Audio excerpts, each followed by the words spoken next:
Hello and welcome to another episode of the Embodied Life Coaching Podcast. I am so happy to welcome Laura Lloyd with me today. Laura it's an interesting one to have Laura on the podcast because I don't really know Laura very well, other than the fact that we communicate a lot on LinkedIn. But so much of what she shared resonates. And I think so much of what I've shared resonates with her as well. That I just thought it would be really great to have her on to have a little bit of a conversation. So Laura has her own podcast called Hi Food, I'm Home.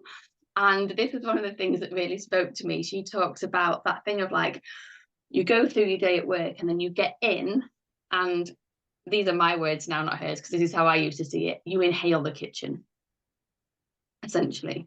And so she supports people with that. So I'm really looking forward to having this conversation today. Laura, if you want to introduce yourself, like Bridget Jones, if you want to introduce yourself properly, yeah, people know a little bit about you and what you do, and then we'll go from there. Oh, that was such a good introduction. So thank you so much, Louise, and thank you for having me on the podcast. It's great, and isn't it amazing to me to discover, and this is like a mind shift that I've just been through recently, that social media actually has real people behind it. Yeah. Yes, it's not just the people sending you the messages. It's not just a game we're all playing. There are actual humans on social media, and we can actually meet each other and actually connect, and that feels already really gratifying.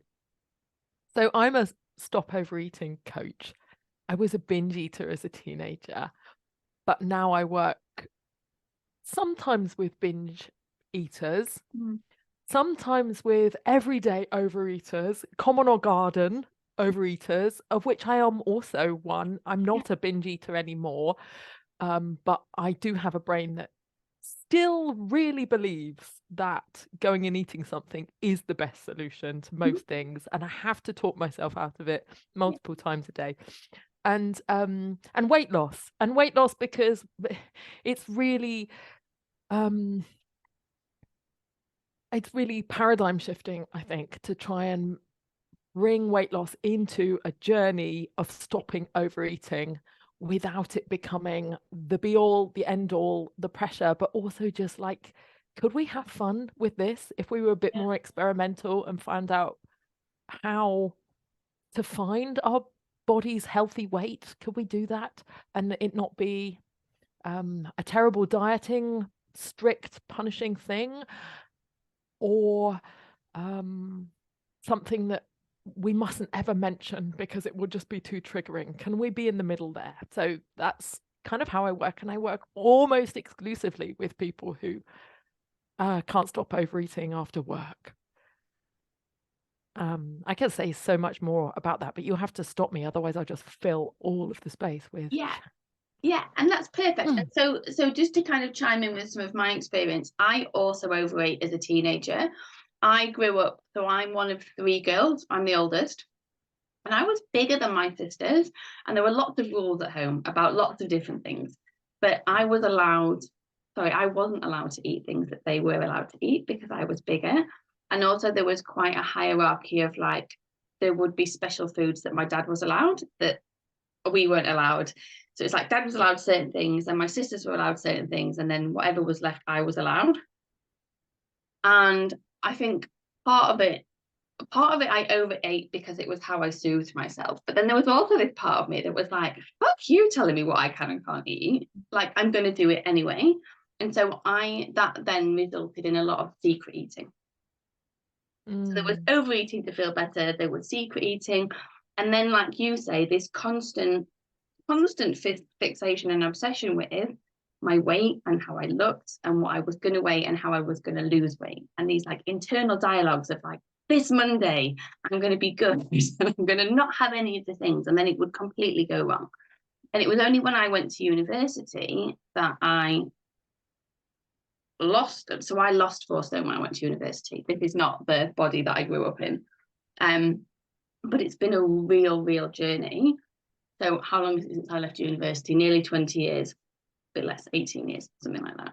And it's been a real journey, again, trying these different diets, trying these restrictive things, really deeply obsessing about food and exercise all day, every day. Like me and my fitness pal, I was thinking about it earlier. I was like, I used to weigh lettuce. I weighed lettuce and then put it into my fitness pal. Like, it was extreme. And I was working with an online fitness coach that was like, track your macros, right? But all of this like thing to try and be healthy, but it was actually very negative. And so for me, without going through the history of all of it, once I realized why I was overeating, the actual overeating ceased to be such a problem. Yeah. All the time I was trying to find all of these different things, but the stuff underneath was still there. It was this constant battle. And so that's one of the things that I wanted to talk to get. I guess anything that you want to say about what I've just said, obviously go for it. But then also for you, why do you think people overeat, really? And why do they overeat when they get in from work? Yeah, well, you've opened that topic up beautifully, I think, Louise, and that in the story you've told there really does echo the way that I began to binge. And I think that the whole weight area fixation, especially for women, is just can be a really big red herring in a way, because it takes over and is beautifully distracting, isn't it?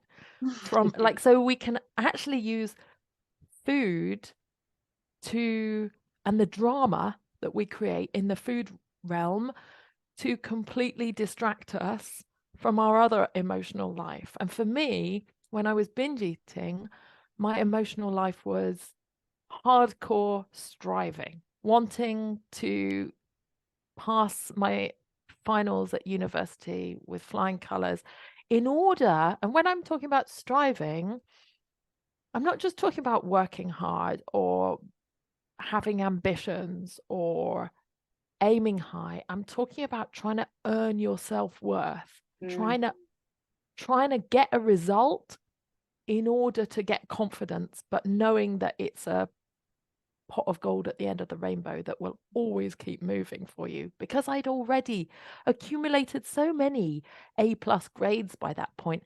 If that was gonna make me confident, it would have already, right? So I just had these huge self-expectations, and my idea of the work that I should have been doing was absolutely crushing and was ill-suited to my strengths. Like, I would tell myself, right, I'm going to go to the library this morning, I'm going to read a whole novel from start to finish, some historical novel that I'm supposed to annotate. I'd sit there for 45 minutes before I'd go down to the foyer and eat the packed lunch I'd made. It was just like, so all of the eating was all in relation to how hard I was pushing myself. So why do we overeat after work? So much of it is a response to how hard we are pushing ourselves, to how hard we are striving and bullying ourselves, and are working with a attitude of sacrifice, that then we feel like, well, now I need something for me. Now I need a reward, or I'm so tired, I need something to get me through, or I've done everything for everybody else. Now, please, can I have something for me? Netflix and snacks, please. Or I have held all of these responsibilities all day and upheld them, and now I need a place where I just drop all responsibilities, including responsibility for me. I'm not even going to be responsible for myself. Rock and roll, let's have a little party for one. Like, or, which was also the case for me because I was studying theatre and then went on to have, like, my first career was in theatre, which maybe we should talk about a little bit more in terms of body work, because that was my main experience of that. But like, performance pressure, how it feels when you really like pull all of your performance out of your back pocket and just do your darndest, whether that's on a presentation or a Zoom call or in any other kind of performance. And then the relief of when nobody's looking afterwards. So all of these, like, I've named a whole bunch of emotions there, and it's not one emotion, but what unifies them is how hard we push ourselves. Yeah. And then the backlash from that. And I think that's under talked about. In the intuitive eating world, there's a lot of awareness of restriction and how that provokes a backlash, of how reining ourselves in and trying to say, I'm not allowed this and I'm not allowed that, is going to make us want things. But where's the conversation about how hard we push ourselves? Yeah. And how that gives us a sense of entitlement. Yeah. And the thing that popped up there for me, because obviously I do a lot of work with the nervous system, right? So when you're talking all of this stuff through to me, and I'm thinking about how my clients are during the day as well, it's like we push ourselves into that slightly stressed, high sympathetic, go get stuff done all day. And a lot of the time we haven't got the energy for that. So we're overriding where we want to be, and we're pushing and we're pushing and we're pushing. And so by the end of the day, we've actually overwhelmed our nervous system. There's no actual energy or resources left. So that high sympathetic, we've got no choice but to then go down into a bit more of a low shutdown, like low parasympathetic state. Which I think also is then where the eating potentially comes in, because you're right. So it's a lack of energy. But also, and I can say this because I've been there, it's almost like you're not, when you're properly overeating, it's like you aren't there anymore. Because you've checked out, because it's all become a bit much and you're kind of mindlessly going through it all. And then it's not quite this, but then all of a sudden you look around and you're surrounded by crumbs and wrappers. It's like, because it's like it's like you're saying, like we push and push and push ourselves, and the body's like, I don't want to do all of this, it's too much. And then it's like, and now I'm so exhausted, but also there's just too much here and it's too uncomfortable. Yeah, that's absolutely right. And we don't allow for that transition, do we? We don't reset ourselves. We don't know how to reset ourselves. We're lacking those skills. And a lot of the bullshit that my brain tells me when I'm in that tired state and I get home and I've crashed is also like, oh, this will give me energy, or this will perk me up. But actually all that I'm really doing is going into a little focus bubble, as you described, where there's the only thing that exists in the world is my fingers lifting food to my mouth and the sensation, like the sharpening of focus on the sensation of eating, to the exclusion of everything around me. And how quietening that can be to your anxious brain and your overwhelmed brain that's having 1,000 thoughts still about the shit that you haven't got done and how you should have done more. And you're just able to just drop all the self-judgment for those minutes while you're consuming. Massively comforting as well, right? I think that's the thing with that people sometimes, it's so easy to beat ourselves up, but there's always a very good reason why we do any of the behaviors that we do. Oh God, yes. Right. One of the things that I'm working on at the moment, actually it's going quite well this time around. So because I had the binge eating as a teenager, that also then became bulimia, and then there was lots of quite restrictive eating. So like I wouldn't necessarily, I feel like my eating's pretty good now, but I don't have a healthy backstory relationship with food in any way. It wasn't like the odd bit of overeating, like it was intense. Yeah. But one of the ways that I changed, so when that was no longer an option, overeating was no longer an option, because I realized I'd like to be in a smaller body, chewing gum became my friend. And like when I think back now about the amount of chewing gum I used to eat when I worked as a lawyer in the office, I mean, it must have just looked grim. I'm like all the time. But there's still been this thing with chewing gum. So it's like chewing gum for me replaced the food. I mean, I still ate, but I mean, like in terms of like that soothing thing, chewing gum became the thing. And then now it's for me, it's like, well, no, my nervous system is now regulated. I'm in a place where I don't need to soothe with it. And then it's that piece of breaking the habit. But I think with all of the stuff, because we all have these coping mechanisms, it's remembering the coping mechanism is there for a very, very good reason. And is often there from a pattern that we developed when we were very, very little, as a way to cope with stuff that was just a little bit too much for us at the time, or a lot too much for us at the time, depending on what it was. Yeah, I mean, we can be so kind to our past selves for finding some kind of survival in any given situation, and food seemed like a good solution to something before it wasn't, right? For all of us, and it, you know, it doesn't really work. When we tell ourselves, oh, it's comforting, we're only telling ourselves half the story, because by the time you add in like the total result, like including all of the self-reproach and the detrimental effects of it as well, it's not comforting.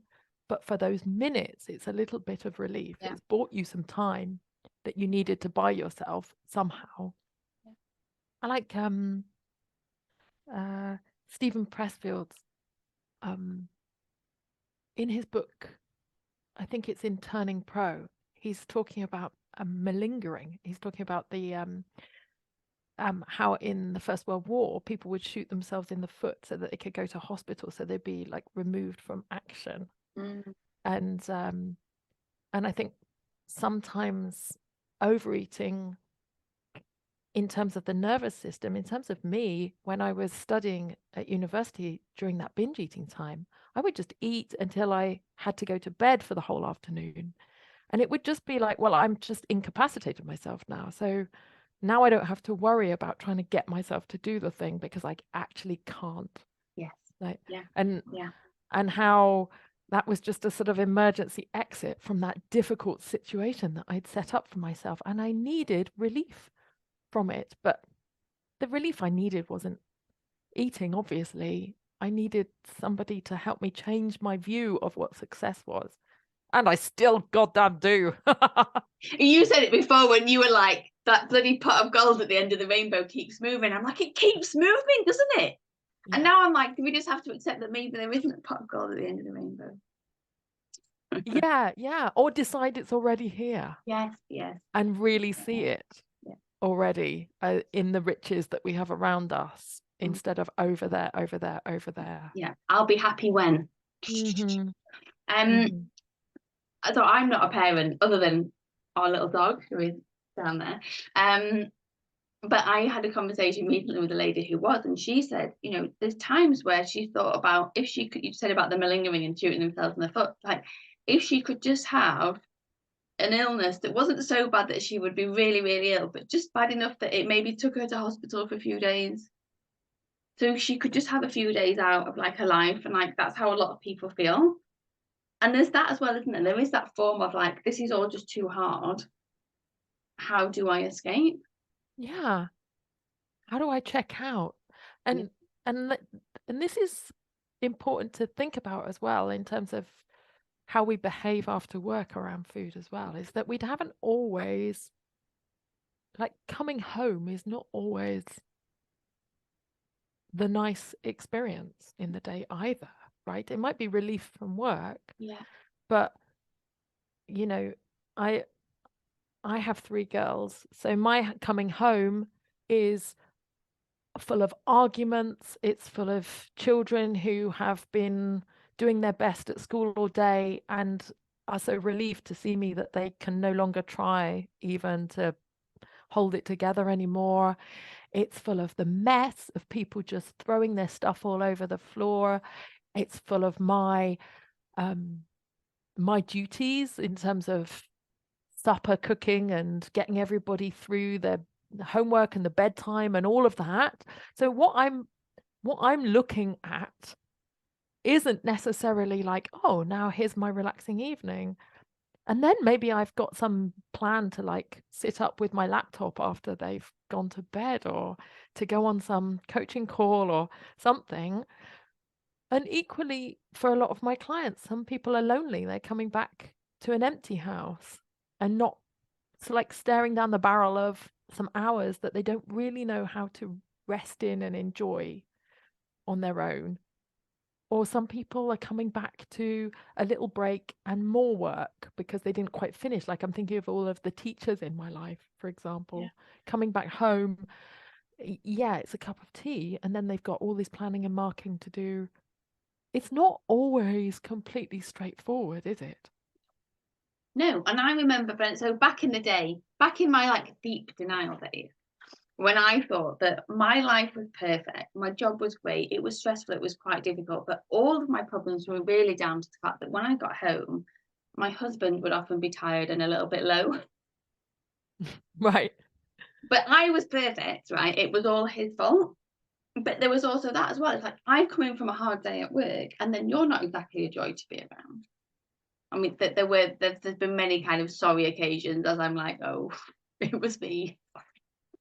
But there's that as well, isn't there? You know, and people don't talk about that very often either, because we all present this like all of our marriages and our home lives are all perfect, but sometimes that also is a thing.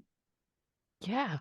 And you're right, you know, so some people will choose to reach for the booze, and some people will choose to go and spend hours down the gym, and some people will choose to Netflix. Oh, I like your Netflix and snacks, like, or combine the two. But most people who aren't quite ready to confront themselves with what's really going on go to something to take the edge off. Yeah, we do. And then we can buy lots and lots of habit change books about how to have the perfect evening routine or the perfect morning routine, or we can try and like organize ourselves and take actions to try and change all these habits, but not ever really address the fact that we are kind of success sick somehow. Well, I say we, I'm really talking about me. Like, this is the pattern that I have lived, and I'm 44 now, and I'm kind of in this midlife transition thinking, I don't really want to spend the rest of my life thinking that my work is more important than the people who are trying to love me and are just kind of waiting in the wings for me to become fully present and fully available, because I just would really like to be a success before I turn up and be loved, so that I feel I'm ready. Yeah, so that you can deserve, so that you can earn that worthiness to be loved. I completely get that. And I think that's maybe a useful thing to come on to next. And then obviously we want to talk about how we actually help people with this. But so for me, there was this ongoing battle of like all of the different things. It was only when I started to understand the actual pattern. So like for you, it's this success pattern. And for me, it was this deep down gap, void, really. That's how I described it. This gaping hole in my life that in my world, I think, should have been filled with unconditional love. Not unconditional approval, but unconditional love, and like, you're a good person growing up, that just wasn't there. And so this deep gap, pain, really, of like, I'm bad, I was hard to love. That's what I genuinely believe. Like, my mum found it hard to love me, ergo I'm hard to love, I'm bad, right? Mm-hmm. And this deep pain that I could then just see, I just try to make up for it in everything. Be perfect, do this. You know, I was like, okay, well, what can I do as a job? I'll be a doctor or a lawyer. I don't want to be a doctor because I might kill people inadvertently, so I'll go and do law, and then I'll do this. And okay, oh, it seems to be bad that my body looks like this, so I'll make my body look like this. Oh, I'll get into bodybuilding. Oh my God, my body shape at times. I'll get into bodybuilding. I'll do this. And I've just talked about weighing the lettuce, and I'll make sure that I never say no to anybody, and I will people please, and I will be perfect, and I will do all of these things to have it all in place. And it was only when which is why I do the work I do now, it was only when I started picking that stuff underneath of, well, what's really going on? What's really causing all of these patterns? That all of a sudden the relationship with food became easier. And there was a pivotal moment I'm going to share. You will understand this. It was Christmas 2020. So it wasn't that long ago. Christmas 2020, we'd sold our house in London. We were renting down in Somerset for 6 months before we moved over to the Cotswolds. And my husband, Nat, kind of panic bought Christmas presents. He's not a big present buyer, but he panic bought Christmas presents. And one of the things that he got me was a kilogram bag of Skittles. Speaking of the rainbow, taste the rainbow, right? Wouldn't be my first choice of sweets, but like this kilogram bag of Skittles. If he'd bought me that kilogram bag of Skittles the Christmas before, I'd have been angry. I'd have panicked. I'd have found some way of giving the Skittles away. Mm-hmm. Because I wouldn't have been able to trust having them in the house. And that was also the first Christmas that I bought in all the food that he likes and all the food that I liked, and it could just be there in the cupboard. And these Skittles, I mean, they didn't last forever, but like I think I sort of finished them towards the end of January, the start of February, but I just had a few when I wanted them. I didn't eat the green ones or the yellow ones because I don't really like those ones. He had those. And it was just this complete shift of, I wasn't doing anything around food at that time, but it was this shift of, I'm starting to value myself. I'd also taken a step away from having so much contact with my parents at this point. And I was doing a lot of this deeper inner work. And all of a sudden, the food wasn't so scary anymore. And it wasn't in the cupboard and I wasn't touching it. And it wasn't in the cupboard and I was eating it all. It was just in the cupboard. And when I fancied a bit of it, I would have a bit of it. But like this went really deep. Like there would have been no bread in our house for years. Mm-hmm. No particular breakfast cereals. I could go to town on certain breakfast cereals. Like all of that sort of stuff just would not be in the house. Whereas now, when I was thinking about this morning, like variety of different mueslis in the kitchen that I would have been like, well, I can't have that because I'll sit and pick out all the nuts and I'll pick out all the dates and do all of this. People are listening to this. They're either like, she's insane, or, oh yeah, I totally get it. No, honestly, every time I mention that I've misbehaved with granola, yes, exactly. I get a whole bunch of people putting their hands up saying, it's the bowl of cereal. Exactly right. So like, and I would that stuff just would not have been allowed in the house. Mm-hmm. And that's amazing that you were able to just kind of ease all of that up, loosen it up, wiggle it all loose without having to kind of manage it into the place where you wanted it to be. That simply thinking highly of yourself, thinking of your own worthiness, trusting yourself was enough to, and all of the other things that you were doing was enough to create that lovely ripple effect.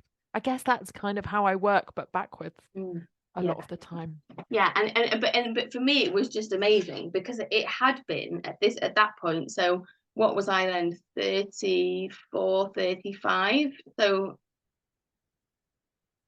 when did you leave uni? 21. So what, 12, 13 years of like really battling with stuff. To then like just taking the reins off a little bit, but it was completely the internal shift then created the outer shift. But at this point though, I had every bit of knowledge under the sun about food and nutrition and all the rest of it, so I knew how to eat. It was just, it wasn't quite so restrictive anymore. But I don't want it to sound to people like it was easy and I just flowed into it. I don't think it does sound like that, because doing the work that I did was bloody to actually release some of that stuff and go through that pain of it all. But when you're no longer trying to numb the pain because you've been present to the emotions and the feelings, there's nothing left to numb. You've actually healed the pattern that you've been with the cycle.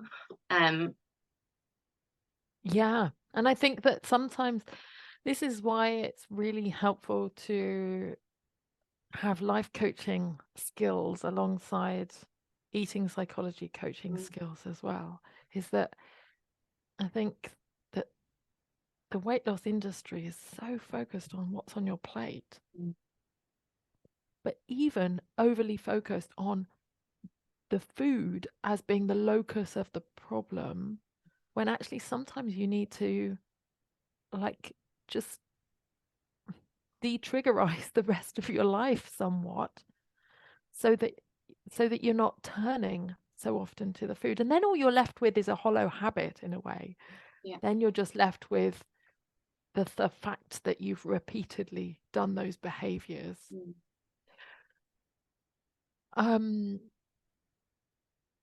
That's really interesting. Sometimes clients have had that amazing shift. I've worked with binge eaters who, once they stop trying to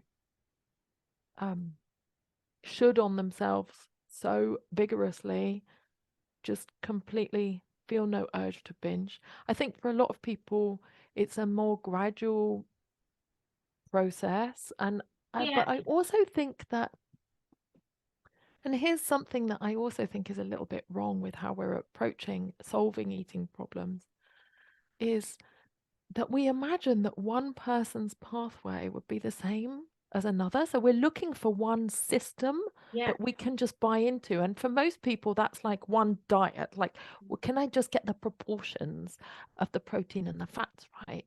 Everything else would be fine, or the calories right. But equally, if we were just to say, we've all got a unique relationship with food, like really a fingerprint relationship with food based on our history, based on how we've used it in the past, based on all of the associations and sentiments that we've got.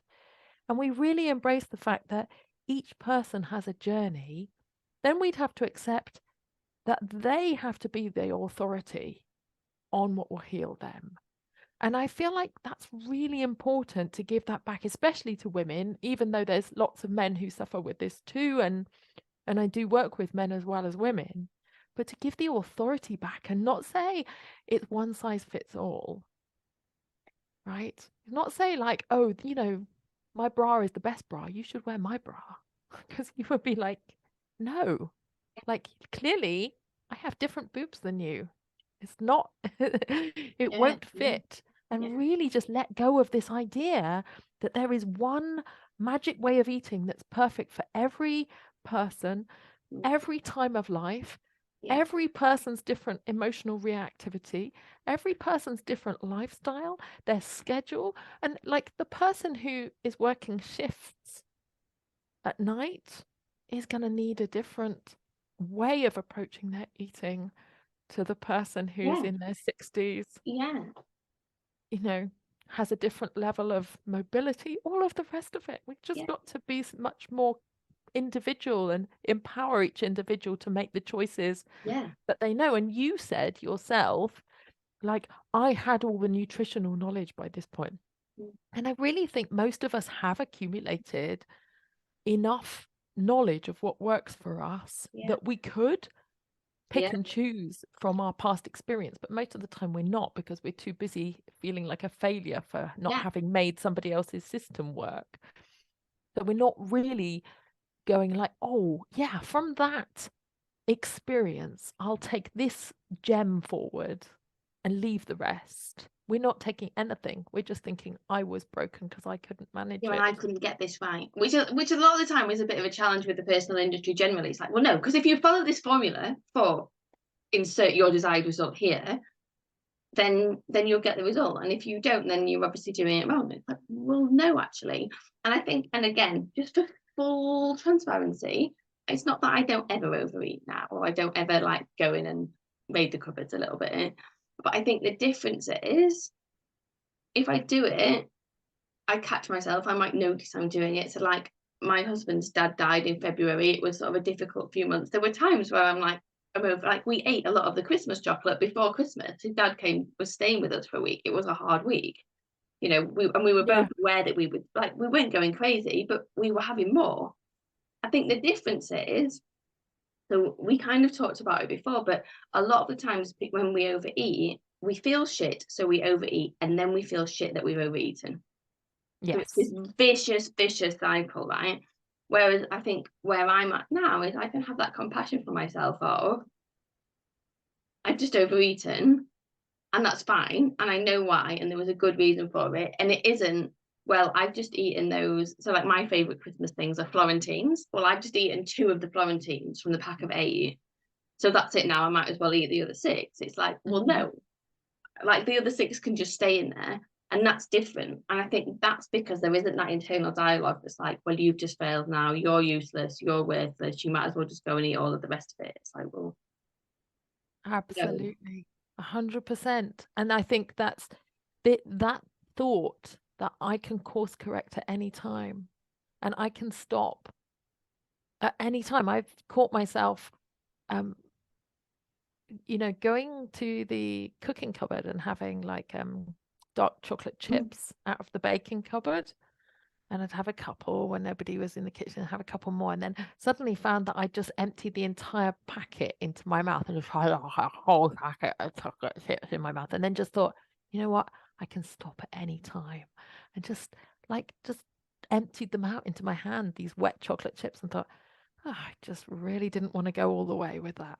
yeah, And that for me is a victory. It's yeah, not, absolutely. we're not trying to become somebody who's never tempted necessarily, but just somebody who can course correct quickly and who doesn't self-punish for mistakes, and who's able to have a very learning and curiosity-led approach to overeats. And I think that's how you gradually massage them out of your life instead of going on a regime where you clamp down. And when you do that, you deny yourself all of the learning, really, because all you've done is been good and stuck to a rule instead of really understood what happened. And in order to understand what happens when we overeat, we have to allow ourselves to make the mistakes, because mostly we can only see it with hindsight.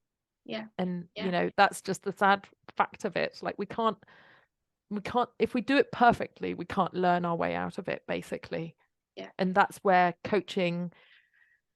the coaching relationship can really support you, because often when you feel like you've messed up, you start Googling something else because you want a quicker, less, you want to get away from the self-judgment, instead of having somebody say, no, your journey to healing goes through the self-judgment to the town of self-love, and then onwards again and again and again. And that's a kind of myth of the idea of self-love, that we could import it all in and it feel all lovely, but actually it's actually a kind of a meeting of self-rejection again and again, and then actually choosing to give yourself some grace.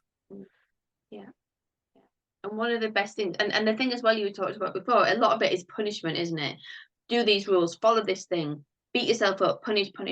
And one of the biggest shifts for me was, I can't remember, it might have been 2021. I haven't done it this year, but like I went through a couple of years of having a word of the year.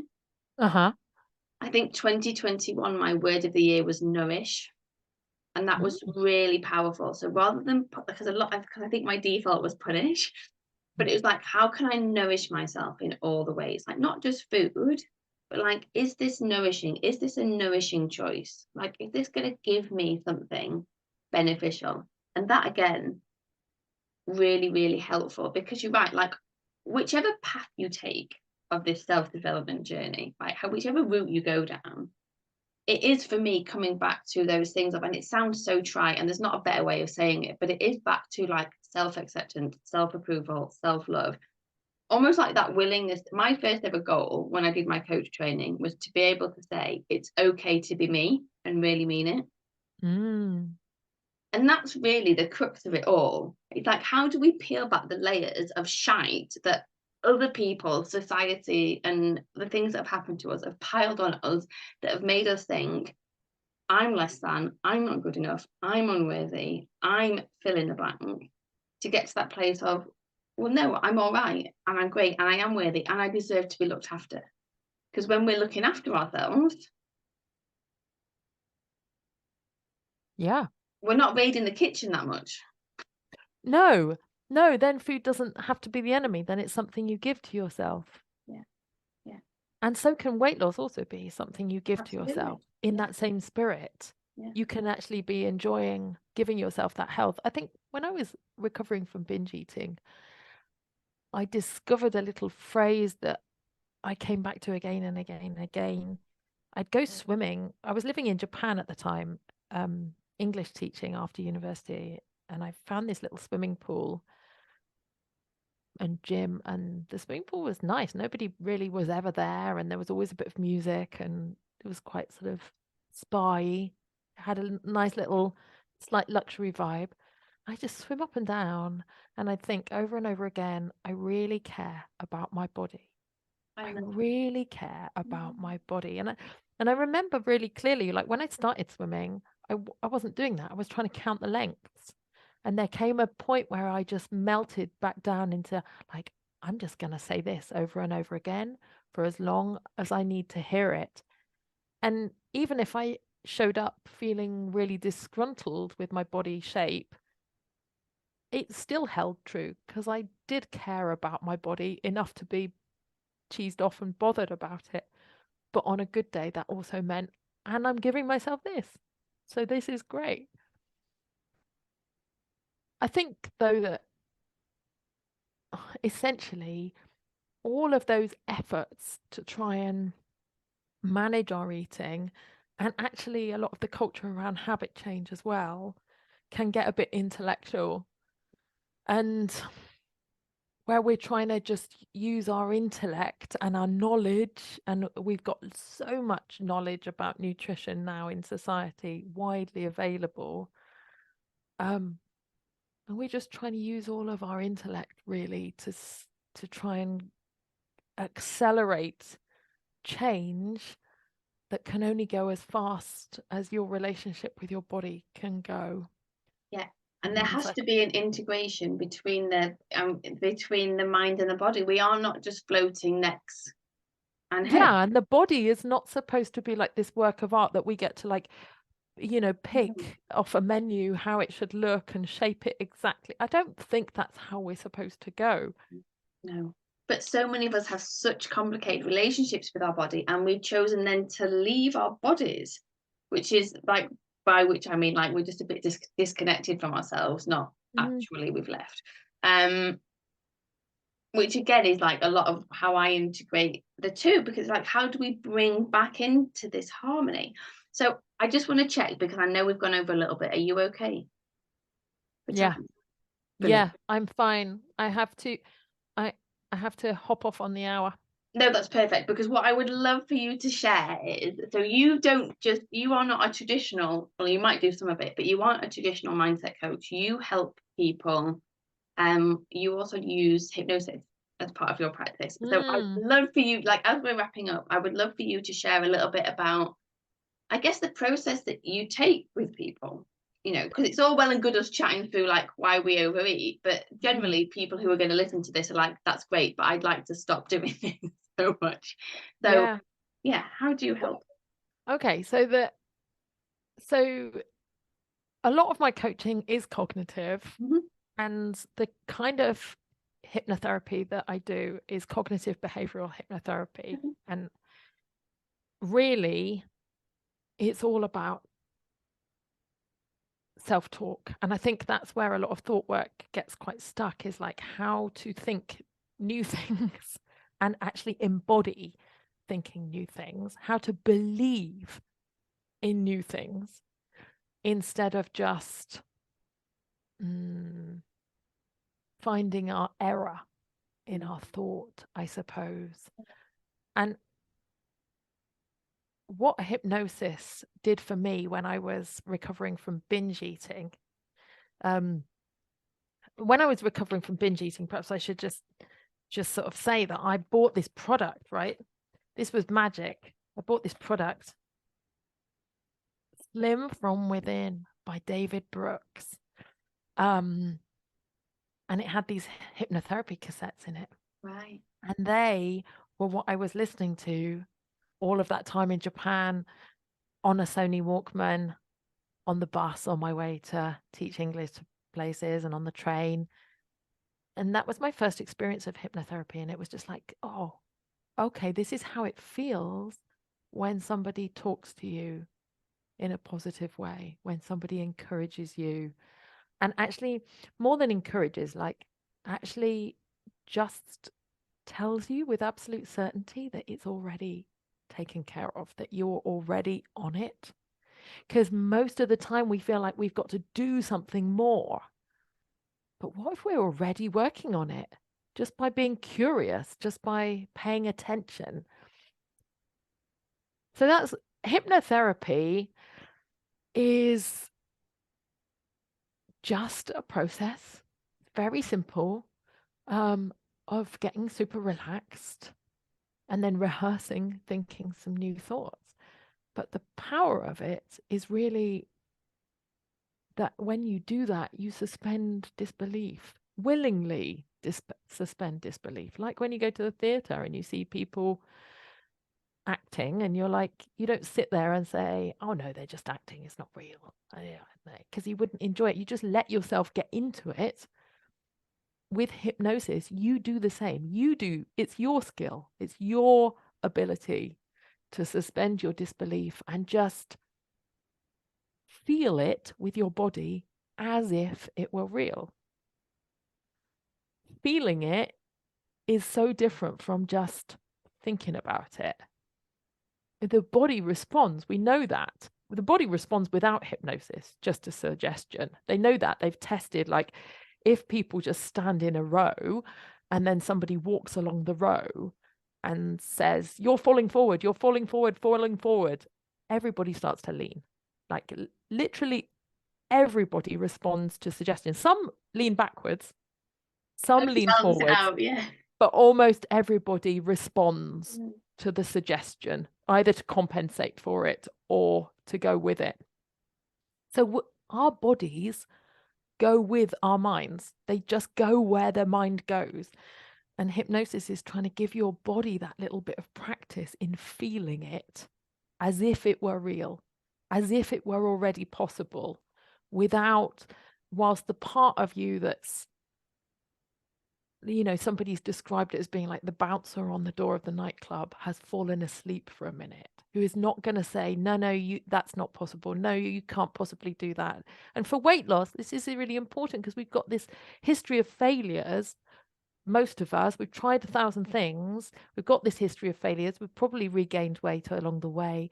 And we've got a thought of like, well, yeah, I could try this. Yeah, probably won't work because it didn't before. And I won't even tell my husband he's trying it because he's just going to laugh at me again or roll his eyes. And, all of this stuff stacking up, that would be like the bouncer on the door.